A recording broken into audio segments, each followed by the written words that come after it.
అందరికీ నమస్కారం.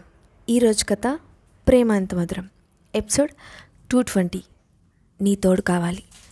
ఇక స్టోరీకి వెళ్తే యువన్ను వెతుక్కుంటూ మెల్లగా హోటల్ పై ఫ్లోర్కి వెళ్ళింది స్నేహ. ఒకవేళ అక్షయ్ దాత్రితో కలిసి ఉంటే ఖచ్చితంగా తన గురించి పట్టించుకోడని, కాబట్టి ఆ టైంలో ఈజీగానే యువన్ను కలవచ్చని ఊహించుకుంది. మరోవైపు బయట ఉన్న అభయ్ మనుషులు స్నేహ కోసం వెయిట్ చేస్తున్నారు. యువన్ను తీసుకొని బయటకు వెళ్తే చాలు, ఇక తనను ఎవరూ ఆపలేరని అనుకుంది స్నేహ. కానీ ఎలివేటర్ దిగి కారిడార్ నుంచి ఆ రూమ్ వైపు వెళ్ళబోతుండగా హఠాత్తుగా అక్కడ నుంచొని ఉన్న బాడీగార్డులు కనిపించారు. దాంతో స్నేహ వెంటనే కంగారుగా వెనక్కి తిరిగింది.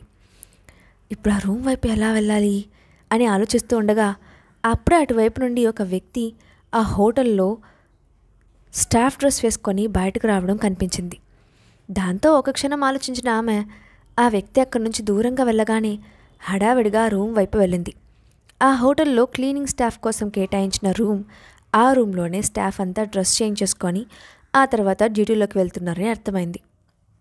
స్నేహ అదృష్టం కొద్దీ ఆ టైంలో ఆ రూమ్లో ఎవరూ లేకపోవడంతో ఆమె కబోర్డ్లో ఉన్న ఒక డ్రెస్ తీసుకొని వెంటనే చేంజ్ చేసుకుంది. తలపై క్యాప్ కూడా పెట్టుకోవడంతో తనపై ఇక ఎవరికి అనుమానం రాదని అనుకుంది. అంతా పర్ఫెక్ట్గా సెట్ అయిందని నిర్ణయించుకున్న తర్వాత ఒకసారి గట్టిగా ఊపిరి పీల్చుకొని క్లీనింగ్ కార్డును తీసుకుంటూ నెమ్మదిగా బయటకు వచ్చి యువన్ ఉన్న రూమ్ వైపుకి పోనిచ్చింది. అక్కడున్న బాడీగార్డ్స్ తనను గుర్తుపడతారేమోనన్న భయంతో కంగారుగానే యువన్ పంపించిన నెంబర్ ఉన్న గదివైపు నడిచింది. ఆమె ఊహించినట్లుగానే అక్కడున్న గార్డ్స్ ఆమెను ఆపారు. అందులో ఒక గార్డ్, "ఎవరు నువ్వు? ఇక్కడే ఆగు" అని అన్నాడు. అప్పుడు స్నేహ తలదించుకొని, "నేను రూమ్ క్లీన్ చేయడానికి వచ్చాను" అని చెప్పింది. దాంతో ఆ గార్డులు ఇద్దరు ఒకరి ముఖాలొకరు చూసుకొని స్నేహ తెచ్చిన కార్డ్ని చెక్ చేశారు. అంతా సరిగ్గానే ఉందని అనిపించడంతో, "సరే, మీరు లోపలికి వెళ్ళొచ్చు" అని అన్నారు. దాంతో స్నేహ హడావిడిగా గది డోర్ తీసుకొని లోపలికి వెళ్ళింది. లోపల యువన్ ఉన్నాడని అనుకున్న ఆమె మనసు ఉద్వేగానికి గురైంది. కానీ ఈలోగా ఆమె వెనుక డోర్ మూసుకుపోయింది. దాంతో ఆమె కంగారుగా వెనక్కి తిరిగి చూసింది.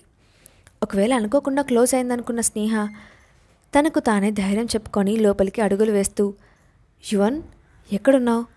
నీకోసం మమ్మీ వచ్చింది" అని మృదువుగా పిలిచింది. కానీ లోపల నుంచి ఎలాంటి రియాక్షన్ లేదు.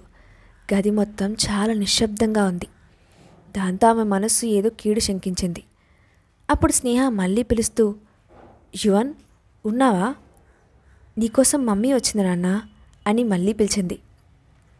అయినా ఎలాంటి రెస్పాన్స్ లేకపోవడంతో స్నేహకు ఏం జరుగుతుందో అర్థం కాలేదు. ఒకవేళ నేనేమైనా రాంగ్ రూమ్కి వచ్చానా అని తనలో తానే అనుకుంది.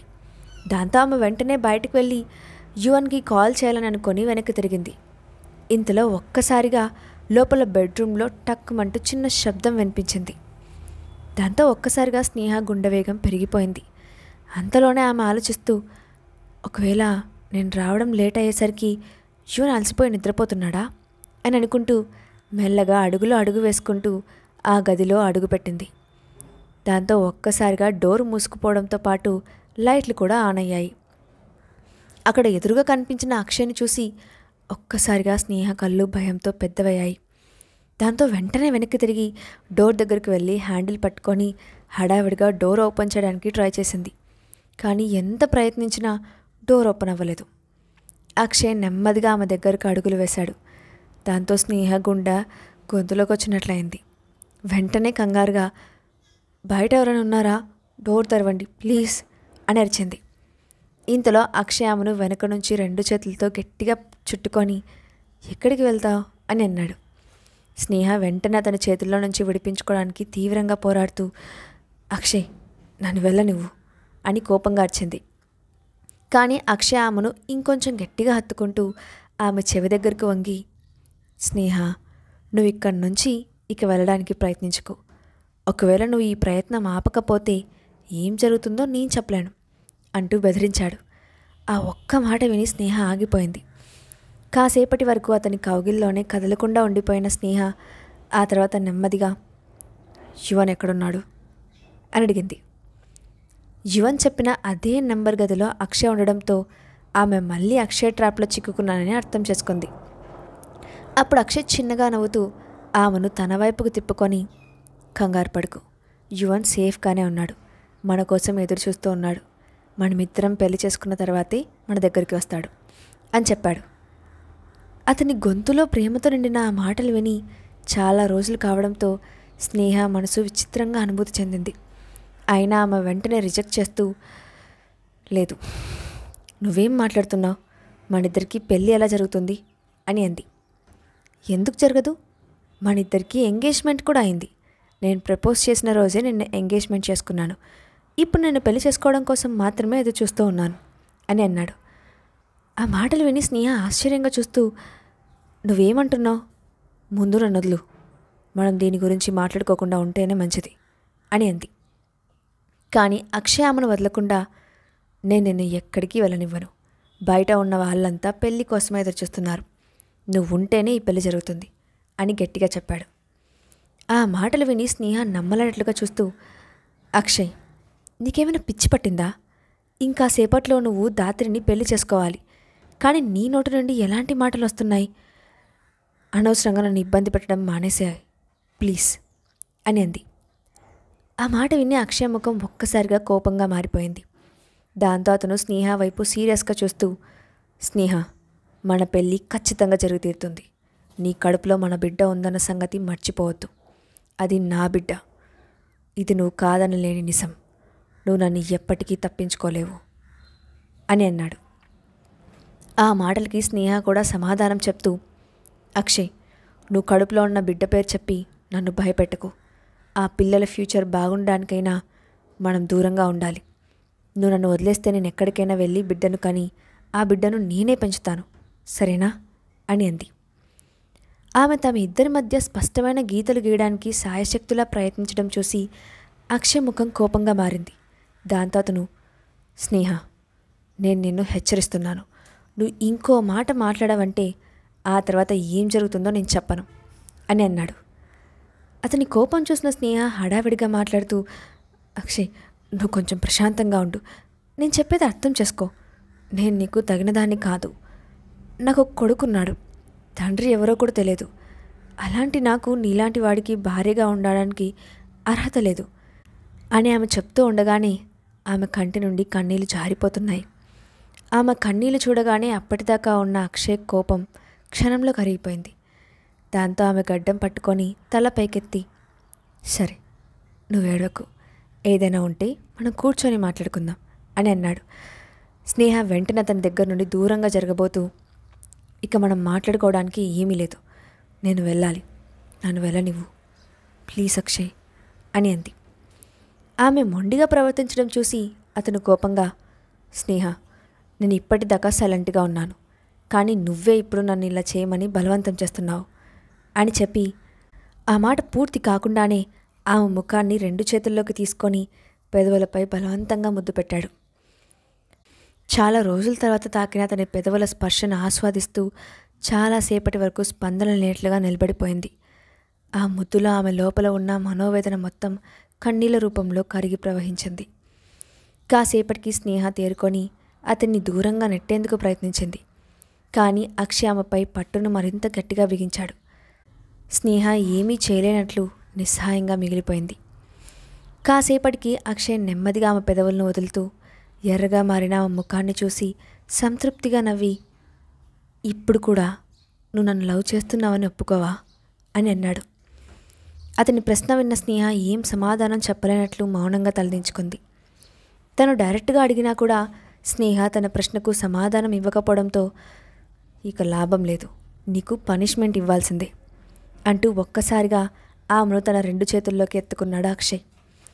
అది చూసిన స్నేహ కంగారుగా అతని మెడపై 2 చేతులు వేసి, ఏం చేస్తున్నావు అక్షయ్ అని అంది. ఈసారి ఆ మాటలో కోపం కనిపించలేదు. ఆమెకు తెలియకుండానే ఆమె మాట మృదువుగా మారిపోయింది. అది గమనించిన అక్షయ్ చిన్నగా నవ్వుతూ, చూడు, నీకన్నా నీ శరీరం ఎంత హానెస్ట్గా ఉందో కరెక్ట్గా రియాక్ట్ అవుతోంది, నేనేం చేయబోతున్నానో నీ శరీరానికి బాగా తెలుసు అని అంటూనే వెళ్ళి ఆమెను బెడ్పై పడుకోబెట్టాడు. స్నేహ వెంటనే వెనక్కి జరుగుతూ, బయట అందరూ దాత్రితో జరిగే నీ పెళ్లి చూడడం కోసం ఎదురు చూస్తున్నారు అని అంది. వాళ్ళు వెయిట్ చేయాలనుకుంటే చేస్తారు, మనం మన పని అంతా పూర్తయ్యాక కిందకు దిగుదాం, సరేనా అని నవ్వుతూ అన్నాడు అక్షయ్. ఆ మాటకు స్నేహ అతన్ని విచిత్రంగా చూస్తూ, అక్షయ్ ప్లీజ్, ఈ గందరగోళం ఆపు. మనమిద్దరం కలిసి ఉండడం ఎప్పటికీ కుదరదు. ఇట్స్ ఇంపాసిబుల్, అర్థం చేసుకో అని చెప్పి బెడ్ పై నుండి లేవబోయింది. కానీ అక్షయ్ వెంటనే ఆమె పక్కనే కూర్చొని పైకి లేవనీయకుండా చేస్తూ ఒక్కసారిగా వెనక్కి వాలాడు. దాంతో స్నేహ బ్యాలెన్స్ కోల్పోయి అతని ఛాతీపై పడింది. దాంతో ఒక్కసారిగా వాళ్ళిద్దరి శరీరాలు అదుపు లేకుండా వణికాయి. అక్షయ్ ఆమె శరీరాన్ని తడుముతూ స్నేహలో కోరికను రేకెత్తిచ్చే ప్రయత్నం చేశాడు. కానీ అంతలోనే ఆమె ప్రెగ్నెంట్గా ఉందన్న విషయం గుర్తు చేసుకొని తన బలాన్ని తగ్గిస్తూ ఆమె శరీరాన్ని మృదువుగా స్పృశించడం మొదలుపెట్టాడు. స్నేహకు తెలియకుండానే ఆమె శరీరం కూడా అక్షయ్కు సపోర్ట్ చేయడం మొదలుపెట్టింది. అది చూసిన అక్షయ్కు సంతోషంగా అనిపించింది. ఆమెను వెంటనే ఆక్రమించుకోవాలని అతని మనసు కోరుకుంది. కానీ అది కరెక్ట్ టైం కాదని అతనికి కూడా స్పష్టంగా తెలుస్తోంది.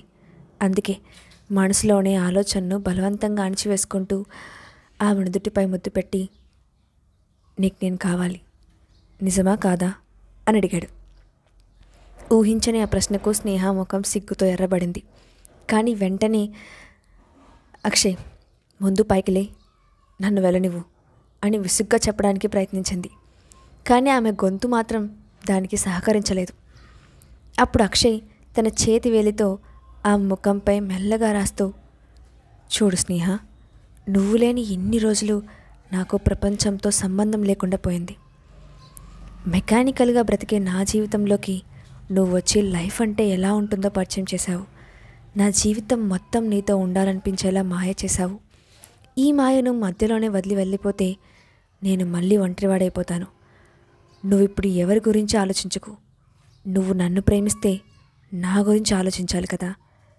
అంతేకాకుండా ఇప్పుడు మన ప్రేమకు గుర్తుగా నీ కడుపులో నా బిడ్డ పెరుగుతున్నాడు. ఇక నువ్వు దేని గురించి ఆలోచిస్తున్నావు? ఇంతకు మించిన మన ప్రేమ సాక్ష్యం ఇంకేం కావాలి అని అన్నాడు. అక్షయ్ తన మనసులోని మాటలు ఎలాంటి ఫిల్టర్స్ లేకుండా చెప్పి ఆమెను తనతో పెళ్లికి ఒప్పించడానికి ప్రయత్నిస్తున్నాడు. ఇంతకుముందు ఎప్పుడూ అక్షయ్ ఆమెతో ఇంతలా మనసు విప్పి మాట్లాడలేదు. దాంతో అక్షయ్ మాటలు విన్న స్నేహ హృదయంలో కూడా స్పందన మొదలైంది. అప్పుడు ఆమె ఆలోచిస్తూ, నేను బయట వాళ్ళు పెట్టే ఇబ్బందులను తట్టుకోలేక అక్షయ్ను వదిలిపెట్టాలని అనుకున్నాను. కానీ అక్షయ్ నేను పెట్టిన బాధ వల్ల చాలా ఇబ్బంది పడ్డాడని ఊహించలేకపోయాను అని అనుకుంది. ఆ ఆలోచన రాగానే ఆమె మనసులో బాధ మొదలైంది. అది అర్థం చేసుకున్న అక్షయ్ ఆమెను సున్నితంగా దగ్గరకు తీసుకొని మూసి ఉన్న ఆమె కళ్ళపై ముద్దు పెట్టాడు. చెంపలపై జారిపోతున్న కన్నీటిని సుతారంగా తన వేలితో తుడిచాడు. ఇద్దరూ చాలాసేపటి వరకు మౌనంగా ఉండిపోయారు. 2 క్షణాల నిశ్శబ్దం తర్వాత అక్షయ్ మాట్లాడుతూ, ఈరోజు నీకోసమే ప్రత్యేకంగా ఈ పెళ్ళి అరేంజ్ చేశాను. నువ్వు వస్తావని నాకు తెలుసు అని అన్నాడు. ఆ మాటలు విని వాల్చిన తన కనురెప్పలు పైకెత్తి అతని కళ్ళల్లోకి చూసింది. అప్పుడు అక్షయ్, ఇన్ని చెప్పిన తర్వాత కూడా నువ్వు నన్ను వదిలి వెళ్ళాలనుకుంటే ఇక నీ ఇష్టం అని అన్నాడు. ఆ మాట వినగానే స్నేహ ముఖంలో తడబాటు కనిపించింది. అక్షయ్ కళ్ళలో నిరాశ ఆమెను ఆలోచించేలా చేస్తూ ఉంది. నిజమే, మేమిద్దరం కలిసి ఇప్పటికే చాలా దూరం నడిచాం. ఏం జరిగినా ఇద్దరం కలిసి ఎదుర్కొన్నాం. అలాంటప్పుడు నేను ఇలా అక్షయ్ను మధ్యలో వదిలిపెట్టి ఎందుకు వెనక్కి తిరగాలి? మేమిద్దరం కలిసి ఉంటే ఎవరేం చేసినా ఎన్ని కష్టాలు పెట్టినా కలిసి ఎదుర్కోవచ్చు. అన్నిటికీ మించి జీవన్కి తండ్రి కావాలి. అలాగే అక్షయ్ బిడ్డకు అతన్ని దూరం చేయకూడదు. అక్షయ్ లేకుండా నా జీవితంలో సంతోషం అనే మాటకు చోటే ఉండదు. కాబట్టి ఇక నుండి ఏం జరిగినా నేను అక్షయ్తో కలిసి ఎదుర్కొంటాను అని అనుకుంది. ఆ ఆలోచనతో మెల్లమెల్లగా ఆమె మనసులో ఉన్న అనుమానాలన్నీ దూరమైపోయినట్లుగా అనిపించి మనసు తేలిక పడ్డం మొదలైంది. దాంతో ఆమె ప్రేమగా అక్షయ్ను కౌగిలించుకొని, నేను నీకు మాటిస్తున్నాను, ఇక లైఫ్లో నేను ఎప్పటికీ వదిలిపెట్టాను. ఫ్యూచర్లో ఎన్ని కష్టాలు వచ్చినా నేను నీతోనే ఉంటాను. ఇద్దరం కలిసి ఈ సమాజాన్ని ఎదుర్కొందాం అని అంది. ఆ మాటలు విన్న అక్షయ్ కళ్ళల్లో మెరుపు కనిపించింది. వెంటనే ఆమె ముఖం నిండా ముద్దులు కురిపించి, నాకు తెలుసు నన్ను ప్రేమిస్తున్నావు, నన్ను వదిలి వెళ్ళలేవు, ఇక నువ్వేం బాధపడకు, ఇంకెవ్వరూ నేను ఇబ్బంది పెట్టలేరు అని చెప్తూ ఆమెను ప్రేమగా హత్తుకున్నాడు. ఇద్దరూ చాలాసేపటి వరకు మౌనంగా ఒకరితో ఒకరు సేద తీరారు. కాసేపటి క్రితం గందరగోళంగా ఉన్న ఆ రూమ్ వాతావరణం ఇప్పుడు క్లియర్గా కనిపించింది. ఇద్దరి మనసుల్లో ఉన్న అనుమానపు మేఘాలన్నీ తొలగిపోయినట్లు అనిపించాయి. కాసేపటి తర్వాత స్నేహ చిన్నగా, బయట అందరూ వెయిట్ చేస్తున్నారు అని అంది. అప్పుడు అక్షయ్, మరైతే పెళ్లి కూతురుగా నాతో నడవడానికి రెడీగా ఉన్నావా అని అడిగాడు. ఆ ప్రశ్నకు స్నేహ సిగ్గుతో తలదించుకుంది. అది చూసిన అక్షయ్ నవ్వుతూ, ఏంటి, ఇప్పుడు నీ కడుపులో బిడ్డతో సహా నన్ను పెళ్లి చేసుకోవాలంటే నీకు ఇబ్బందిగా ఉందా? పోనీ బేబీ బయటకు వచ్చే వరకు వెయిట్ చేద్దామా అని అన్నాడు. అది విని స్నేహ వెంటనే తల అడ్డంగా ఊపుతూ, ఇలా నేనేం చెప్పలేదు అని అంది. అక్షయ్ చిరునవ్వు నవ్వి, అయితే రెడీగానే ఉన్నావన్నమాట అని అన్నాడు. అక్షయ్ తనను ఆట పట్టిస్తున్నాడని అర్థం చేసుకున్న స్నేహ చిన్నగా నవ్వుతూ తన చేతులతో అతని ఛాతీపై కొట్టి, అక్షయ్ ఇక చాలు అని అంది. సరే అయితే ఇక పెళ్లి కూతుర్లా రెడీ అవ్వు, ఇద్దరం కలిసి కిందకి వెళ్దాం అంటూ పైకి లేచాడు అక్షయ్. అక్షయ్ స్నేహల పెళ్ళి ఎలాంటి ఆటంకాలు లేకుండా జరుగుతుందా? గదిలో బందీగా ఉన్న ధాత్రి ఏం చేయబోతోంది? నెక్స్ట్ పార్ట్లో చూద్దాం. ఈ స్టోరీ అప్డేట్స్ ఎలా ఉన్నాయో కింద కామెంట్ బాక్స్లో మీ ఒపీనియన్ని షేర్ చేయండి. అలాగే ఇలాంటి మరిన్ని స్టోరీస్ కోసం మా ఛానల్ని తప్పకుండా సబ్స్క్రైబ్ చేసి పెట్టుకోండి. Thanks for watching.